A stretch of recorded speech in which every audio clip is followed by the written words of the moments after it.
Welcome to Articulated, where we analyze action figures from paint to pivot. I'm Glenn. I'm Eddie. And this is the Mezco 1/12 Collective Sovereign Knight Batman.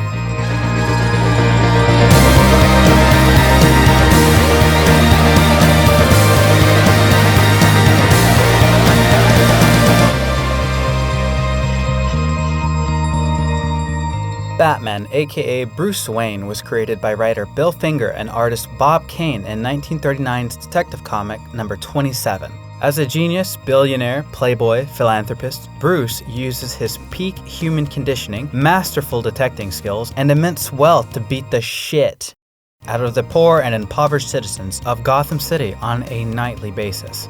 The figure itself is the second release of a trio of figures designed by Mezco to depict the span of Batman's life. The Sovereign Knight represents a Batman at the peak of his crime-fighting career, denoted by the long but not too long bat ears. Batman has appeared in the line numerous times, notably as the line's inceptor with the Dark Knight Returns Batman, of which several variants were produced. Variations of the DC Cinematic Universe Batman then followed. The Ascending Knight came next along with its several alternate releases, Batman Beyond after that, and of course, variants of our own Sovereign Knight clad in black and blue. Future releases will see the likes of the Supreme Knight and 1989's Batman as portrayed by Michael Keaton. Batman comes with a dulge of accessories, as any Mezco figure should, including 4 interchangeable heads: neutral, battle-damaged, short-eared, and unmasked. 4 total pairs of interchangeable hands, fisted, trigger-fingered, gripping, and batarang holding, along with an extra right hand fitted with a kryptonite knuckle duster. 11 batarangs, 10 regular, 1 large, and a grappling gun with a short and long hook. The sonic distributor, a bat drone, a Mezco stand with cape-holding attachments, and a cute little baggie. The unmasked head wasn't advertised, so it's good to see its inclusion here. The bat drone is puzzling, however, as it's not something I associate with Batman, but otherwise the set includes everything you would ever want from a high-end Batman figure. While there are plenty of actual sculpted pieces, most of the figure is clad in soft goods, which creates a small dilemma for us. Technically, the suit is all new, but the body underneath has been reused countless of times. Or at least we assume, because we can't know for sure without destroying the suit. Otherwise, the only reused sculpt is the unmasked head, previously released with the Ascending Knight.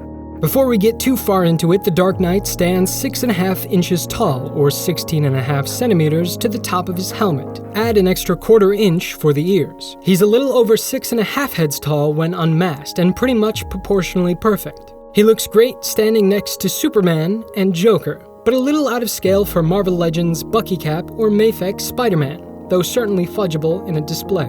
The cape is also beautifully engineered with a wingspan of 12 inches or 30.5 centimeters and can be folded in on itself for a more traditional look.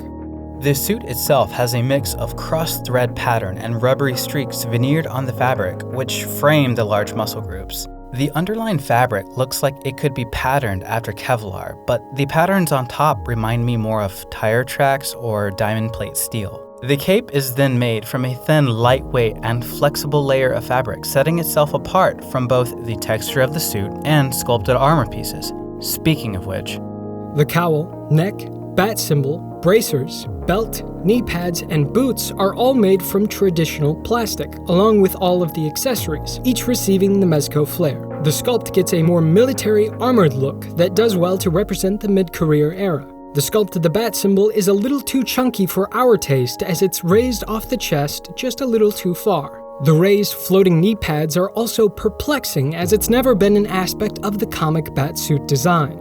The interchangeable heads do have a wonderful lifelike quality to them, and we always appreciate the inclusion of the short ear option. Special attention was certainly given to the battle-damaged cowl, as it tells a story in and of itself. Deep scrapes carved into the titanium of the mask, taking the eyepiece along with it and bending the bridge of the nose.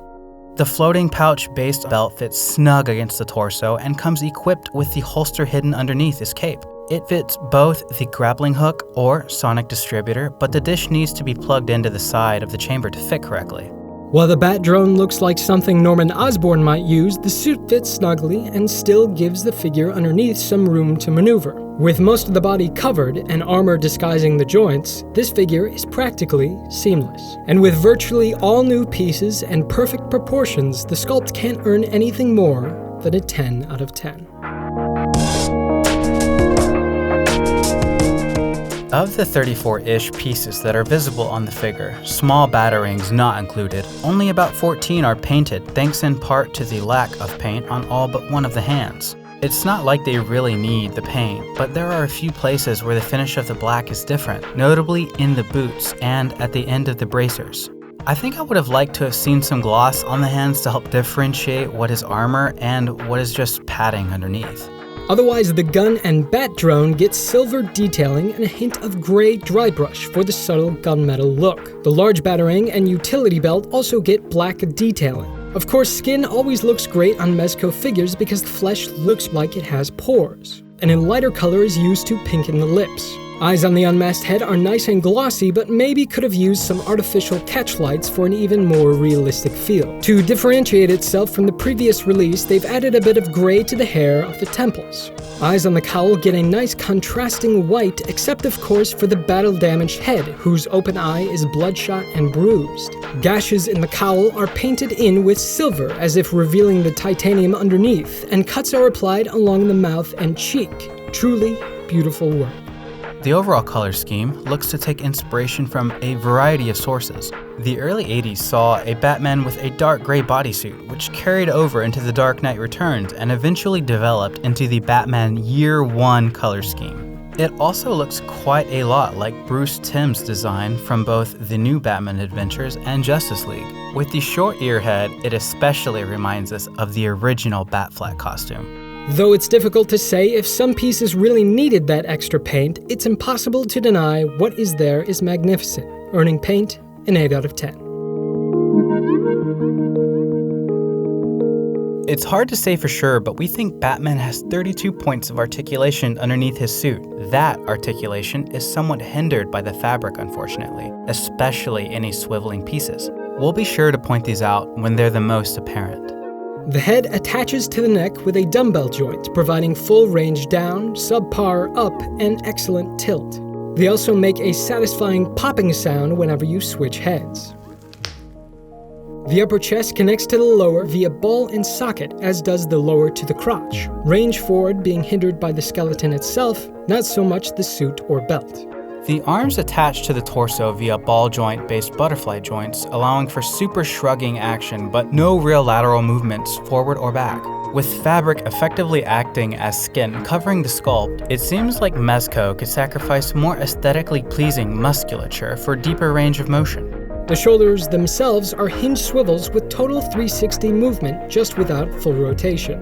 Biceps swivel just below as effectively as they need to. And elbows get an impressive double joint.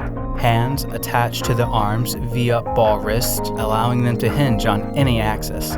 Hips are on ball joints with virtually no hindrance from the fabric, allowing for especially impressive abduction outward. The double-jointed knees still get a great range of movement too. Feet, however, are simply on ball and socket joints that give very limited movement in all directions. Oh, and the drone has ball joints on the wings.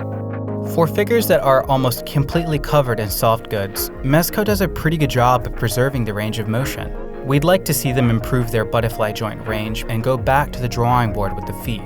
Despite this, articulation still earns an 8 out of 10.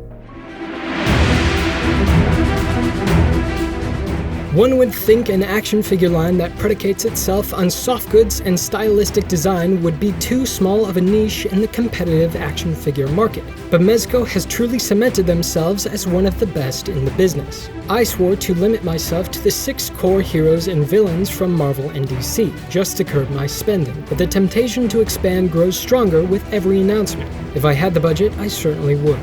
If you're the type of collector who doesn't mind paying a minimum of $80 for what is essentially a 1/12 scale Hot Toys, then this figure is for you. But if you're looking for a definitive Batman in your collection, I might hold off until the Mafex release. Or even check out what McFarlane has to offer in the coming months of Toy Fair.